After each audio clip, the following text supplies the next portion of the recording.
الحمد لله كما يليق بجلال وجهه وعظيم سلطانه، والصلاة والسلام على رسوله وعلى آله وصحبه أجمعين. أما بعد، رئيس الحفل المؤقر، حضرات الحكم، أساتذة الأجلة وإخواني في الله، موضوع حديثي معكم اليوم: الإسلام في حاجة إلى رجال.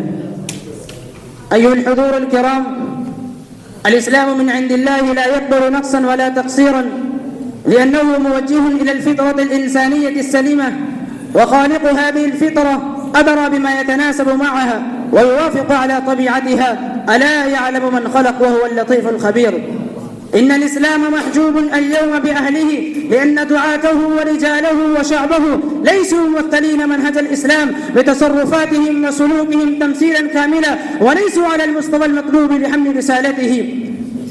ألا إن المسلمين الأوائل كانوا هم يمثلون الإسلام في معاملاتهم وأخلاقهم وسلوكهم، فدخل الناس في دين الله أفواجا، وملايين من المسلمين اليوم يدعون الناس إلى الإسلام فلا يستجيب لهم أحد. إن منابرهم مزخرفة، وإن ملابسهم مزينة، وإن وجوههم نادرة، وإن أسباب حياتهم عالية، ولكنهم خواء في تمثيلهم للإسلام. وكان منبر الرسول صلى الله عليه وسلم مصنوعا من الخشب من 3 درجات، فنادى فلبت نداءه الدنيا بأسرها. فلماذا هذا التغير يا ترى؟ أيها الحضور الكرام، إن روح الإسلام لم تتغير، ولكن أهله هم الذين تغيروا. إن التناقض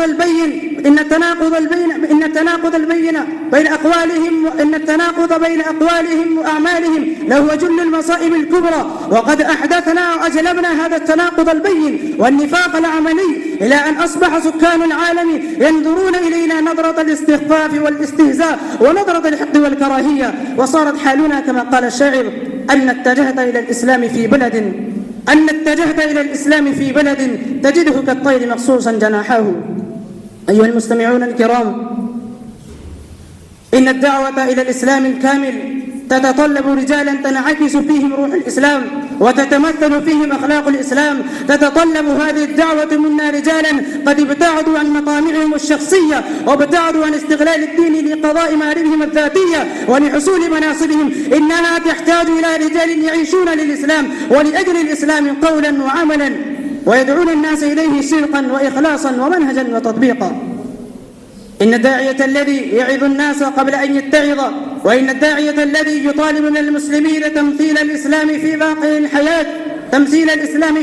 الحياة قبل أن يمثله في دنيا قلبه لهو تاجر خاسر. دعوته حرفة وكلامه تاجر يخرج من اللسان ولا يجاوز الآذان.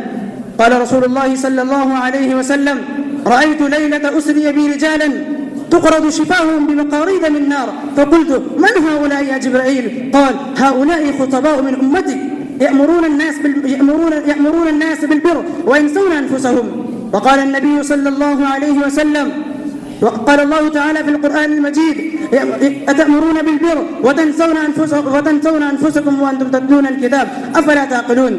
وقال النبي صلى الله عليه وسلم: يؤتى برجل يوم القيامة فيلقى في النار فتندلق أقطاب بطنه فيدور به كما يدور الحمار في الراحة، فيجتمع إليه أهل النار فيقولون: يا فلان ما لك؟ فيقول: قال: ألم تكن تأمر بالمعروف وتنهى عن المنكر؟